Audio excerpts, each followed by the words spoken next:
Hey guys, welcome to Digital Digest, and in this video I'm going to show you how to put audios in CapCut PC. So if you want to put your audios in your video, I'm going to show you how you can do that in this video.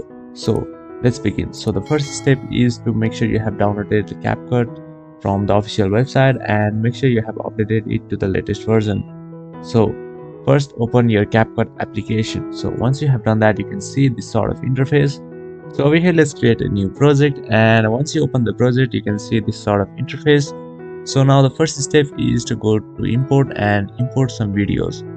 So I'm just going to import a video over here and let's drag it to our timeline. So to put the audio in the video, up here you can see the option for audio. Click over here, and over here you can see you can put various type of music. You can even put sound effects. So over here I'm just going to put it over here. This is the music, and here you can see various sound effects. You can see various sound effects over here. You can even search for various effects over here. So if I search for whoosh, it should be over here, but I'm getting some network error.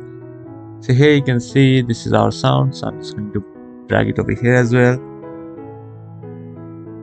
So you can even do some copyright check over here, or you can just extract audio from another video. So that's it. That is how you'll be able to put audio in your CapCut video. Thank you for watching this video, and I'll see you on the next one. Also, don't forget to subscribe to our channel for more videos like this.